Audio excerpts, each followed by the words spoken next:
우리 김옥봉 목사님보다는 목회한 시간은 조금 짧지만 저도 94년도부터 교회를 개척해서 지금 33년째 목회를 하고 있습니다.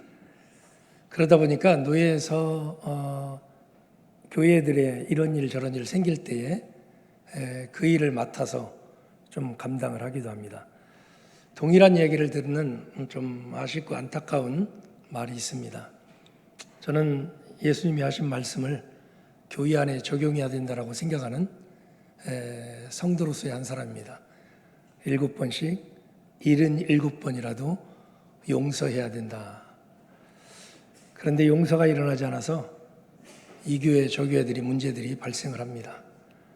그래서 그 교회 분들을 만나서 대화를 나누면 똑같이 한결같이 하는 말이 있습니다.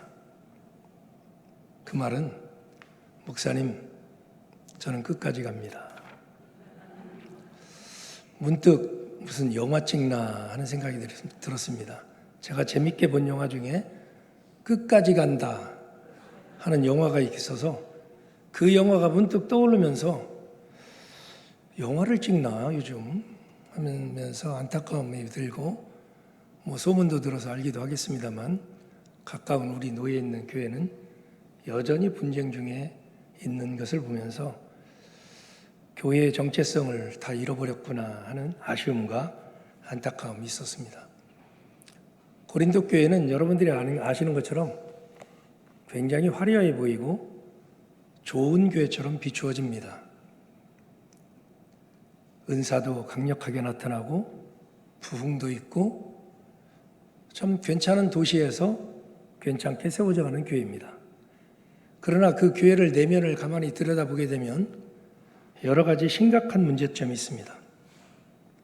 말재주도 있고 지식도 있고 신령한 영적 은사들도 있었지만 이 고린도 교회 문을 열고 딱 들어가는 순간에 그 교회는 여러 가지 암덩이가 존재하는 교회였던 것을 발견할 수가 있습니다.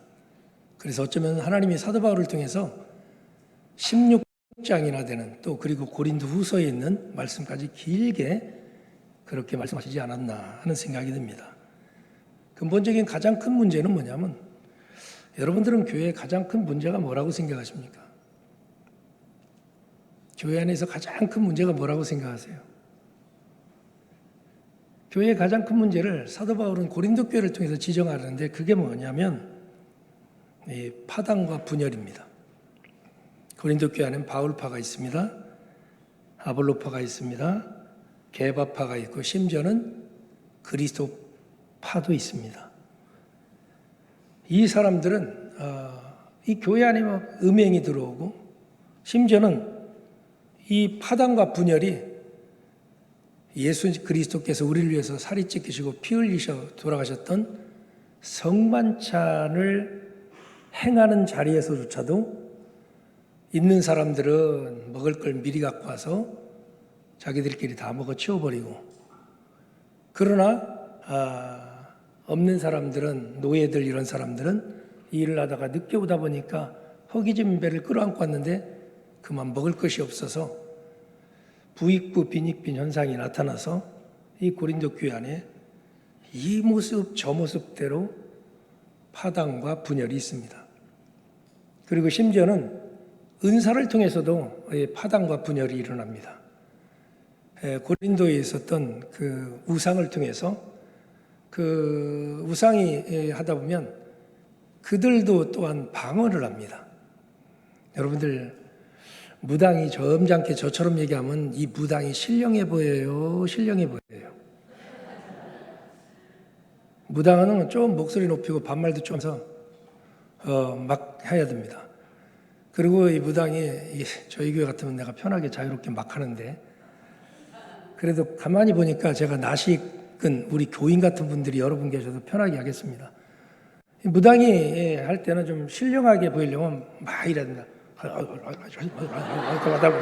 이래야지 신령합니다. 근데 교회 안에서 방언을 한답시고 공예배 시간에도 막 방언을 하면서 막 샬라샬라 막 혼자서 막 하다 보니까 이 방언을 하는 은사가 더 탁월해 보이고, 그렇지 않은 은사는 별 볼 일 없어서 여기 또한 파당과 분열을 합니다. 여러 가지로 이 고린도 교회 안에 성만찬의 자리까지, 공예배 자리까지 파당과 분열을 일으킴으로 인해서 하나님께서는 안타까운 마음으로 고린도 교회를 향해서 메시지를 전하는 것이죠. 그 메시지를 가만히 보면서 저는 굉장히 깊은 은혜를 경험하게 됐습니다. 여러분들이 잘 아는, 같이 읽었던 본문인데, 그 본문에 이 성경에서 보면 몸이라고 지칭하는 그 관계는 딱 두 관계만 있습니다. 몸이라고 지칭하는, 한 몸이라고 지칭하는 관계는 딱 두 관계입니다. 첫 번째는 찬양대, 첫 번째는 부부를 그렇게 얘기해요. 창세기에서도 이는 내 뼈 중에 뼈요 살 중에 살이로다 하면서 본래 하나님이 아담을 창조하시고 그 갈비를 취하여서 아내를 하와를 창조하셨을 때 실제로는 한 몸입니다. 이 아멘을 안 하는 이 썰렁한 분위기를 왜 찬양할 때하고 이게 여러분들 낯선 사람이라고 이렇게 예배하면 안 됩니다, 여러분들. 여러분들이 제가 오늘 예배인도 하고 가지만 이 가운데 믿음 있는 사람은 저랑 영원하신 하나님의 나라에서 영원토록 삽니다. 그러므로 우리가 한 몸이라는 것을 아셔야 돼요. 목사님 무슨 한 몸입니까? 목사님은 한길교회 목사고 우리는 여기 중앙교회 교인이고 그런데 무슨 한 몸입니까? 두 번째로 하나님께서 우리에게 한 몸이라고 하는 게 교회를 한 몸이라고 합니다. 그리스도의 몸. 고로 예수 그리스도를 믿는 구약시대나 신약시대나 할 것 없이 다 그리스도 안에서 죄사함을 얻고 구원받은 사람은 다 한 몸이에요. 그러나 또 하나님께서는 지역별로 또 지교회, 평택, 중앙 한 몸을 하나님께서 세우셨다는 사실을 믿으시기를 주의 이름으로 축복합니다. 한 몸이라 그래요. 그런데 여러분들 한 몸이라고 하나님께서 그렇게 말씀하시는 이유를 아시나요? 오늘 성경을 보면 두 단어만 가지고 잠깐 여러분들하고 생각을 해보려고 하는데 그 23절에 보면 이런 단어가 있습니다. 우리가 센스가 아주 방송국이 저희 교회는 이렇게 제가 23절 얘기하면 다 계속 째려봅니다. 띄우라니까 그래도 안 띄웁니다. 제가 이런 사람들하고 33년째 목회합니다. 장로님 괜찮죠? 장로님께 여쭤봤는데 왜 교인들이 대답합니까? 이게? 저 괜찮죠, 그죠? 아니 우리 지휘자님이 대답을 안 해가지고. 저 지휘자님은 왜 대답을 안 하시는지 모르시죠? 여기 서 있는 이송희 목사하고 축구장에 서 있는 이송희 목사가 다르거든요. 그래서 상처를 많이 받아가지고 지금 대답을 안 하는 거예요.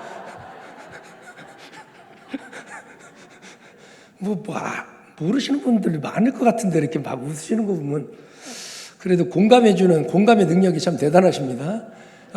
여기 보면 우리가 몸에 덜 귀히 여기는 그것들을 또 더욱 귀한 것들로 뭐합니까?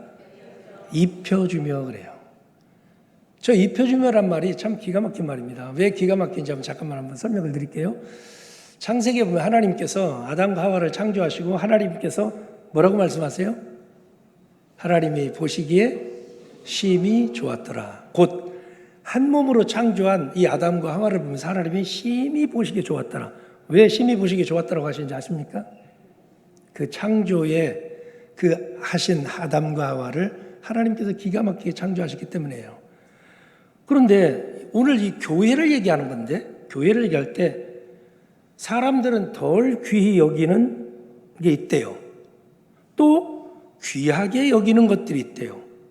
그런데 덜 귀히 여기는 그것들을 더욱 귀한 것들로 입혀주며라고 말합니다. 입혀주며.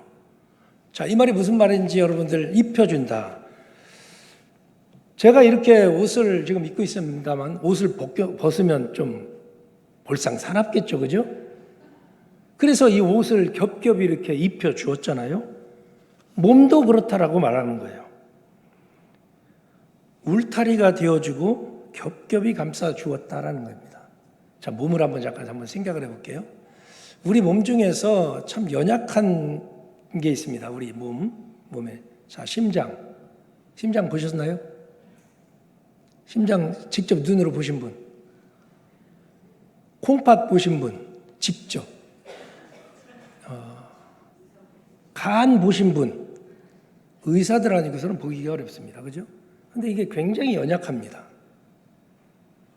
그 연약한데 대략 제 몸에서 이 심장, 간, 또 폐 이런 게 어디쯤 있는지 대략 아시나요? 좀 이렇게 감싸고 있는 거기 어디 게 있겠죠, 그죠? 근데 상당히 보면 아시다시피 연약합니다. 말랑말랑하고, 물론 간이 경화되면 좀 딱딱하기도 하겠습니다만 말랑말랑 다 합니다. 그런데 이것이 우리 몸에 있어서 정말 중요한 것들입니다. 근데 제가 한번 이렇게 때려볼게요. 이렇게 때려도 제 심장이 아프지 않습니다. 제 간이 아프지 않습니다. 배가 아프지 않습니다. 이게 입혀준다는 말이거든요. 다시 말하면 왜 때려도 안 아프냐면 이 간, 연약한 간, 중요하지만 심장, 폐, 갈비가 쫙 감싸고 있습니다. 그리고 거기에 근육이 덮여 있고, 그리고 신경이 있고, 피부가 이렇게 덮여 있습니다. 아무리 때려도 거기에 큰 영향을 받지 않고 지켜주고 보호해주고 역할을 감당하도록, 그리고 싸매주고 울타리가, 아멘, 진짜 안 하네요.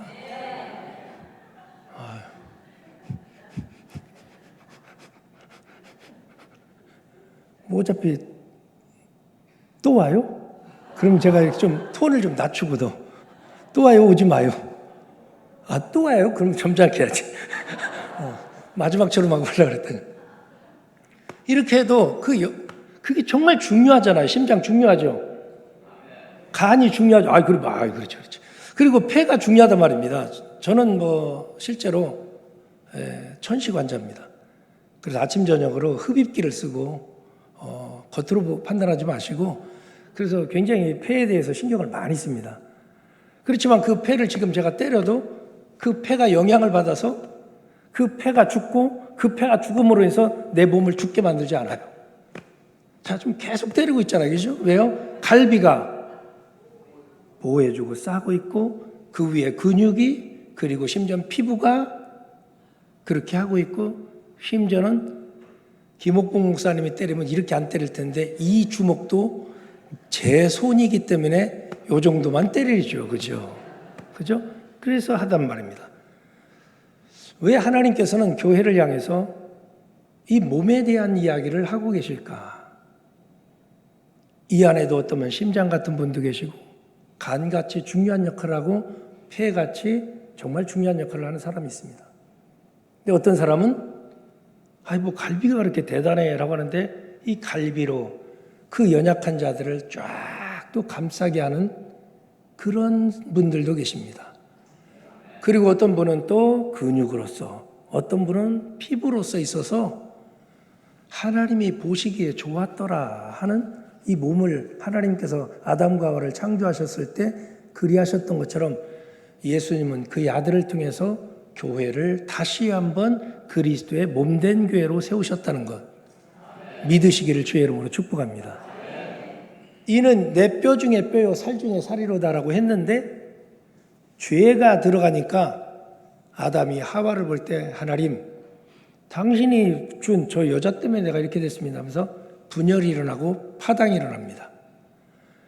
죄는 이처럼 한 몸이요 하나님이 보시기에 좋았더라 아름다운 지체라고 했던 공동체인데, 죄가 들어오면 뼈 중에 뼈요 살 중에 살이로다 해서 없어서는 죽어도 못 살 것 같은 관계도 한순간에 분열과 파당을 일으킵니다.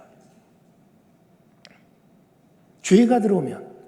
그러다 보니까 목사님, 제가 옳습니다. 저 끝까지 갑니다 하는 이야기를 듣다 보니까 참 씁쓸한 마음이 굉장히 많이 들 때가 우리 주변에서 종종 있을 때가 있습니다. 한 단어만 더 볼까요?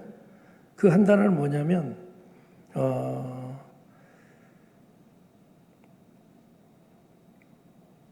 24절을 보게 되면 우리의 아름다운 지체는 그럴 필요가 없느니라 오직 하나님의 몸을 고르게 하며 라는 단어가 있습니다. 고르게 한다는 단어는 이 당시에 헬라 문화권에서는 이질적인 두 물질, 액체가 섞일 때 아주 포도주가 진해요. 그런데 물이 있어요. 물과 포도주의 비율을 잘 맞추면 더 기가 막힌 포도주를 만들어내는 경우가 있어요. 이처럼 이 단어가 그런 단어입니다. 이질적인 물체인데 액체인데 이 액체가 잘 어우러져서 더 기가 막힌 액체로 변화된 이야기를 이 고르게 하여라는 단어가 갖고 있는 의미입니다. 하나님이 몸을 고르겠대요. 어련히 알아서 하나님께서 이 공동체 안에 목사님과 장로님, 집사님 모두 다 고르게 하여 이질적이지만 같이 어우러져서 더 멋진 액체를 통해서 향내를 풍기도록 하나님께서 교회라는 공동체를 그렇게 세우셨다라고 말씀을 하는 겁니다. 물은 물대로, 포도주는 포도주대로. 그렇지만 이것을 하나님께서 어울리게 해서 더 아름다운 맛을 내고 향기를 내게 한 것처럼 이 평택중앙교회 안에는 지금까지도 그렇게 왔겠습니다만 오늘 성경에서 말하고 있는 그리스도의 몸된 교회라고 하는 말의 두 가지 의미를 꼭 기억하면서 거룩한 교회를 세워나가는 분들 되셨으면 그런 하는 마음이 있습니다. 철저하게 서로서로 울타리가 돼서 연약한 자가 있으면 더 갈비처럼 근육처럼 끌어안고 하나 되게 하신 걸 교회는 하나를 향해서 가는 게 아니에요. 하나를 향해서 가는 게 아니라 본래 교회는 하나 되게 하셨어요. 그리스도께서 그거를 죄로 인하여서 깨뜨리는 어리석은 죄인들 되지 마시고 하나 되게 하신 것을 더 힘써 지켜서 하나님이 보시기에 참 아름답도다. 참 소중하도다. 귀하도다. 서로 다른 물체지만 같이 어우러져서 더 기가 막힌 맛을 낼 수 있는 멋들어진 교회, 평택중앙교회, 그런 교회가 됐으면 하는 마음이 있습니다. 마지막으로 한 가지만 얘기하고 끝낼게요. 돌아가신 옥하는 목사님의 그 말씀이 저는 참 가슴에 맺혀서 여러분들에게 그 설교 중에 일부를 그대로 읽고 말씀을 맺으려고 합니다. 여기 교회에 적용해서 말씀을 드릴게요. 평택중앙교회 여러분, 물론 이 말씀이 적용되는 건 아닙니다. 우리가 매주 모여 찬양하고 예배하고 성찬의 떡을 떼면서도 왜 내 구역 식구의 아프면은 눈물 한 방울 흘리지 않습니까? 왜 내 마음에 안 드는 형제를 향해서는 사정없이 마음의 칼을 휘두르며 파당을 짓고 있습니까? 내 자존심 하나 꺾지 못하고 내 기득권 하나 내려놓지 못하면서 무슨 놈의 제자입니까? 나를 깨뜨리지 않는 은사, 형제를 사랑하지 않는 직분은 교회를 무너뜨리는 사탄의 도구일 뿐입니다. 내 권리를 쳐서 복종시키고 내 곁에 연약한 형제를 우리의 아름다운 지체로 품어 안을 때 비로소 진짜 십자가의 제자도가 시작되는 것입니다. 우리가 같이 한번 기도 한번 할까요? 같이 한번 기도하고 축도합니까, 목사님? 기도하고 축도합니까? 헌금기도 같이 한번 축도하는 겁니까? 아니죠. 목사님 올라오시죠? 몰라서. 우리 한번 같이 주신 말씀 생각하면서 참 사람이라는 게 굉장히 완악합니다. 그래서 나를 알아주지 않으면 다른 사람들과 거리를 두고 싶어하는 마음이 있습니다. 저는 33년 목회하면서 저 같은 사람을 울타리로 끌어안아준 저희 교회 성도들을 바라볼 때마다 참 눈물겹도록 고맙다는 마음이 굉장히 참 많이 듭니다. 참 성격도 별나고 성질도 머리도 안 좋고 참 부족하고 못한 게 많이 있거든요. 그런데 저들이 교회라고 감싸주고 끌어안고 어떤 이는 30년을 어떤 이는 13년을 같이 이렇게 오는데 하나님 앞에 감사할 수밖에 없는 조건이 되더라고요. 여러분들 우리 주변에 이 교회 공동체 안에 연약한 지체들이 있습니다.